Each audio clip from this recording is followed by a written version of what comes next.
Es quizás el libro más famoso de Foucault, una de sus obras más importantes.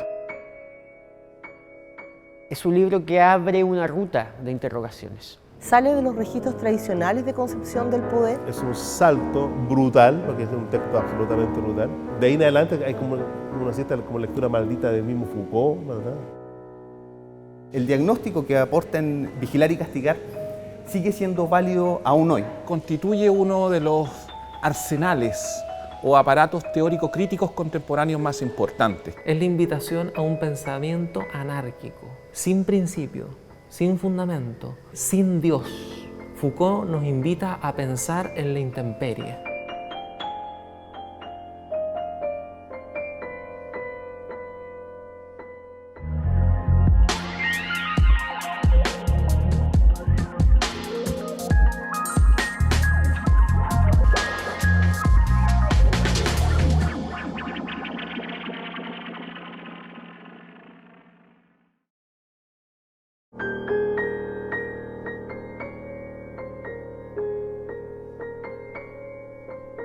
Le jeu, c'est d'essayer de détecter, parmi les choses dont on n'a pas encore parlé, quelles sont celles qui, actuellement, montrent, donnent quelques indices plus ou moins diffus de fragilité dans notre système de pensée, dans notre mode de réflexion, dans notre pratique.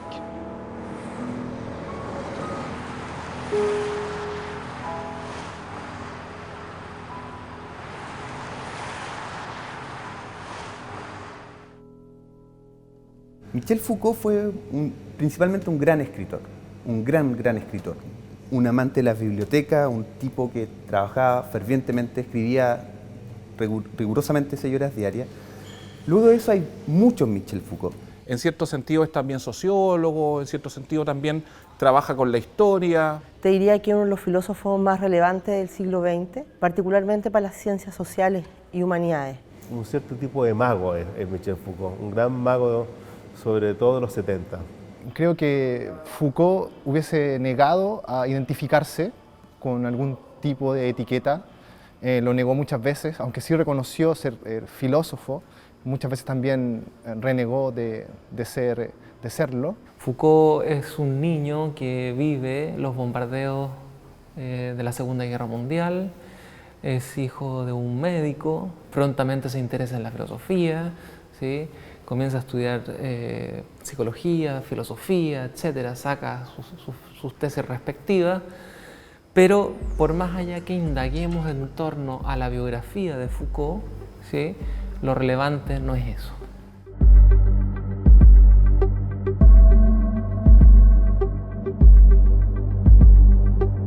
Cuando Foucault emprende el trabajo de Vigilar y Castigar, lleva alrededor de 5 años trabajando en el Collège de France, institución que no tiene un sentido académico estricto, donde él puede realizar investigaciones abiertas. Y una de esas investigaciones tiene que ver con inscribir su línea de investigación, su línea de trabajo desde una senda nietzscheana. Es la etapa genealógica atravesada por Nietzsche, por la preocupación por el poder, sin duda la que en los años 70 parece estar más marcada. Paralelamente a su trabajo en el Collège de France, va emprendiendo una lectura de Nietzsche sistemática en relación al lugar que tiene el cuerpo como objeto de poder y en relación a cómo sobre el cuerpo se pueden ejercer ciertas presiones que se van a inscribir en la interioridad del cuerpo.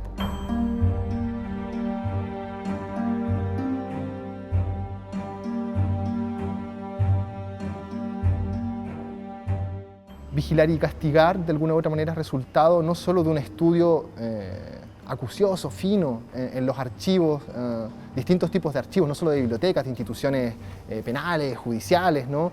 Sino que además es producto de un trabajo militante de Foucault durante los primeros años de la década del 70 con el Grupo de Información sobre las Prisiones, un grupo que él mismo funda y que se preocupa justamente de la condición de los presos, ¿no? en el sistema carcelario francés de los años 70. ¿no?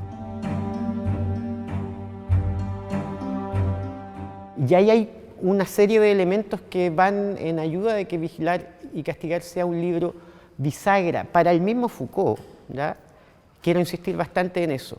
¿Cuáles son esos elementos? Su experiencia de mayo del 68,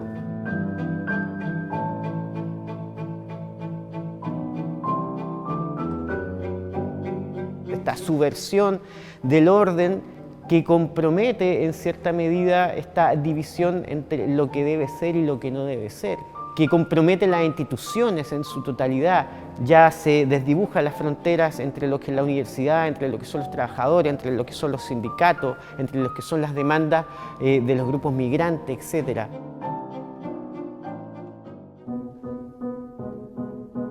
Los 70 es la década que él se compromete mayormente en política y hay un momento de crispación a nivel mundial. Luego del mayo del 68 comienzan a ocurrir una serie de protestas en contra de la guerra, en contra de la crisis nuclear. En Estados Unidos hay protestas en contra de la guerra de Vietnam, en Argentina ocurre el Cordobazo, en Chile hay protestas estudiantiles, en Francia se generan grandes motines en las cárceles. Una serie de estos tipos más o menos revoltosos, ya izquierdosos, maoístas, toda una serie de chascones que están ahí habitando el panorama francés de esa época, quedan en prisión. Y desde la prisión toman un rol que ya no es el del universitario, que ya no es del militante, sino que realizan una demanda, una querella que en cierta medida viene dada por su mismo estatuto de presidiario. Ve dentro de las protestas en las cárceles que ahí comienza a configurarse una idea del presente. Y Vigilar y Castigar viene a ser el primer momento en la historia de ese presente. La prisión misma ya es un asunto que se vuelve político y eso Foucault se le hace patente ahí.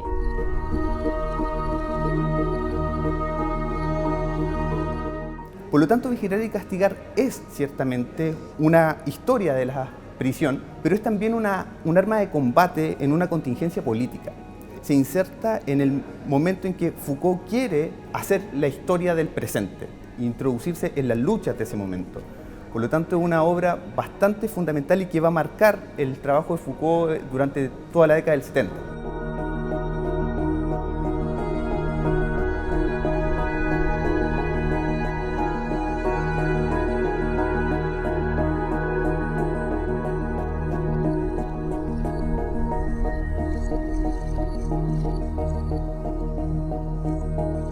Vigilar y Castigar empieza justamente con el ya conocido suplicio de Damiens, de este hombre condenado a una pena extremadamente cruel, ¿no?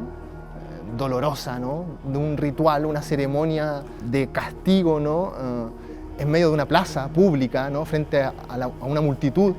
Y Foucault, en esas primeras páginas, describe con detalle, a partir de los relatos de archivo que va recuperando, cómo ese suplicio se extiende por horas. Todo este suplicio, ¿no?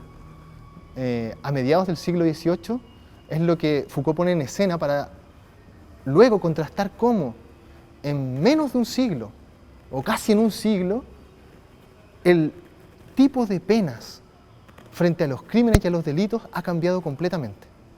¿Qué ocurre ahí?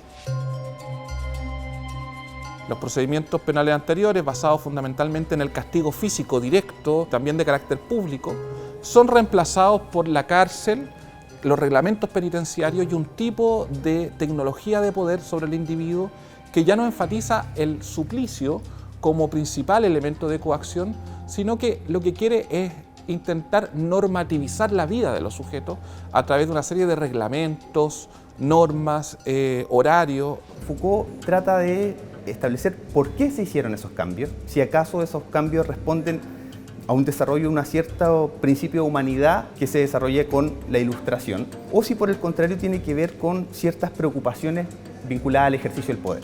Y Foucault comienza a darse cuenta que la economía del poder tiene que comenzar a transformarse de modo a hacerse más eficiente. Y que lo que podríamos ver como cierta humanización del ejercicio penal, en rigor responde a un modo de hacerlo más eficiente, más sutil, pero también más efectivo, más productivo y cada vez más invisible. Foucault va a decir, bueno, pero cuando inscribimos al tipo ya no simplemente como aquel que ha transgredido el derecho y por lo tanto como un delincuente, sino además como alguien que, siendo delincuente, necesariamente algo de patología mental tiene, entonces lo que está ocurriendo es un redoblamiento espectral de las formas de control sobre ese cuerpo. En otras palabras, El delincuente no es solamente alguien que transgrede la ley, por ejemplo, la propiedad privada, es también el delincuente alguien que tiene un problema mental y que no solamente tiene que ir a la cárcel, sino que también la bondad humanista tiene que instalarlo frente al psiquiatra para que lo cure. En Vigilar y Castigar aparece la idea, finalmente, de que la invención del hombre libre por la Ilustración es, en el fondo, correlativo a la invención de las disciplinas como arte de curar, ¿sí? Como arte de curar y, por tanto, de vigilar, ya no simplemente de castigar, de vigilar. No es solamente un libro que dé cuenta del problema del poder, sino por el contrario, de qué modo el saber, la acumulación de saber se traduce en poder y de qué modo el poder estimula la generación de saberes. A medida que soy capaz de precisar y acumular mayor cantidad de información, puedo hacer más eficiente, más efectivo el ejercicio del poder. Y al mismo tiempo, la acumulación de saber es ya un modo de generar poder y generar formas de dominación más sofisticadas, más sutiles. Foucault empieza a ver que la prisión es una de las instituciones que tiene un parecido de familia con un montón de otras instituciones. No es que la cárcel sea el lugar para mirar la sociedad, no. Pero ahí se expresa, quizás con más fuerza todavía que en otras situaciones, un tipo de racionalidad que uno va a poder observarla en otras situaciones. Estos ejemplos los da el propio Foucault, ¿no? La escuela, el regimiento, la fábrica, el taller, serán también lugares en los que de mayor o menor manera se expresará este tipo de forma del poder que es la disciplina. Disciplina es un cuerpo de contenidos, pero a su vez es la actitud que le exigimos a un discípulo, de ahí la palabra disciplina, hacia ese cuerpo de contenidos. El disciplinamiento no es solamente individual, el disciplinamiento también es colectivo. ¿Qué tiene interesante eso? Permite, desde otra perspectiva, que nosotros vayamos tomando una mirada sobre lo que implica subjetivarse colectivamente. Y en la escuela, ese proceso ocurre siempre. Y inmediatamente cuando uno le pide a un estudiante que se agrupe con sus otros compañeros y que esa agrupación además tenga una estructura específica, por ejemplo, a partir del tamaño, de que los más bajos van adelante, los más altos van atrás, ya estoy haciendo una estructura disciplinaria para un colectivo. Lo que hace es atreverse a preguntar por las condiciones de posibilidad de una disciplina en términos de saber y en términos de poder, de actitud. Cómo se tiene que portar ese sujeto, cómo se tienen que alinear, cómo tiene que ser su cuerpo, cómo su cuerpo se hace dócil frente a lo que le exige la institución. Vigilar y Castigar ha sido leído como un libro en torno a la problemática de la disciplina y el poder. Pero si indagamos Vigilar y Castigar respecto de los trabajos posteriores a Vigilar y Castigar, ¿qué es lo que comienza a aparecer? Cómo el mismo libro comienza a transformarse respecto de lo que el propio Foucault va indagando en otros lugares. Y resulta que hay un fragmento que me parece que es crucial y que Foucault no deja de repetir que, primero, a él no le interesa armar una teoría del poder. Segundo, no le importa necesariamente concebir una analítica de la disciplina, sino que la cuestión de fondo que está en la analítica del surgimiento de la disciplina es la problemática del sujeto.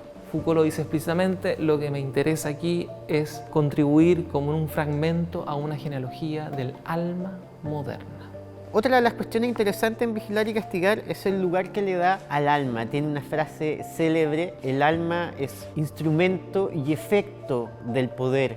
El alma es la prisión del cuerpo. Cuando el platonismo nos lega la idea de que el cuerpo es la cárcel del alma, Foucault va a decir, bueno, pero es exactamente a la inversa.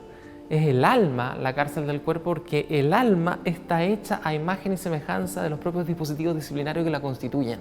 Son los cuerpos los que son docilizados, sobre cuya superficie emerge algo así como el alma. El alma es el resultado del poder sobre el cuerpo. El sujeto, la conciencia, la memoria, la culpa no son sino un efecto de las presiones que recibe de la exterioridad. Se le exige al sujeto, a partir de esa noción de alma, que cumpla ciertos roles, que cumpla ciertas expectativas, que tenga ciertos rendimientos, que haga ciertas tareas, que se perciba así de cierta manera. El sujeto ya en Foucault no puede ser pensado, por tanto, como sustancia, sino el sujeto tiene que ser pensado exclusivamente como un efecto técnico y político. La subjetividad, esta zona que es tan importante para el fundamento del liberalismo, este sujeto que elige, este sujeto que racionaliza sus decisiones, ¿ya? Y que ejerce su libertad, no es sino un efecto de superficie de una serie de presiones, de dispositivos que lo circundan, que lo rodean. El alma es la prisión del cuerpo.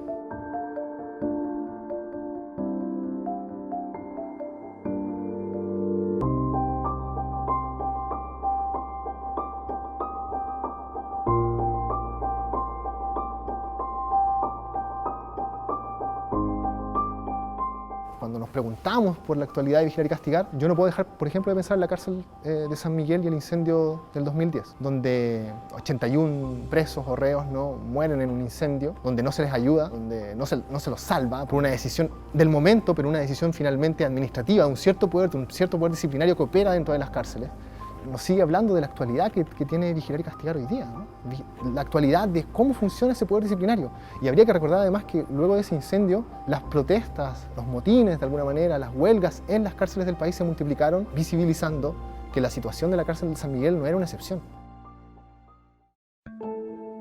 Mais il est très important que dans une culture comme la nôtre, un certain nombre de choses, comme en particulier l'exercice du pouvoir politique, s'interroge lui-même ou se voit interrogé par des gens qui posent la question « mais qu'est-ce qui vous fonde? Qu'est-ce qui vous légitime ?» Si nosotros tomamos Vigilar y Castigar como una herramienta para hacer preguntas hoy, es muy simple. Tenemos que ir a nuestras escuelas, tenemos que ir a nuestras prisiones, a nuestros hospitales. Todavía son instituciones disciplinarias. Yo creo que no va a perder actualidad el texto en la medida en que nosotros en la escuela sigamos operando del mismo modo. En la medida en que nosotros nos hagamos una mirada exhaustiva de cómo repercute en cada uno de esos elementos, en cómo un joven o un niño se configura a sí mismo, el texto de Foucault va a tener la misma actualidad que tuvo en 1975 cuando aparece.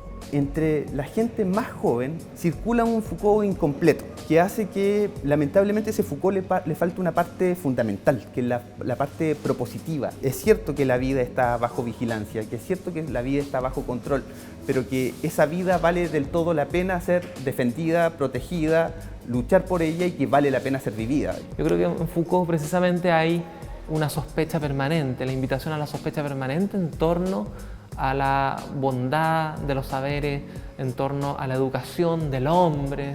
Todo eso de alguna manera se pone en cuestión en esta pequeña, no sé, Foucault no sería una mariposa, sería más bien un murciélago, ¿no? Que es pequeño, tiene radares precisamente para percibir cuestiones que nadie percibe en medio de la oscuridad, pero que no se deja ver.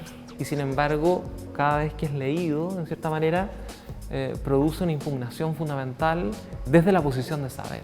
Esas verdades vertidas en formas de saberes, en formas de instituciones, en forma de relatos de lo que somos nosotros mismos, yo creo que es uno de los desafíos que está aún pendiente, uniendo quizás Vigilar y Castigar con toda la obra epistemológica de Foucault.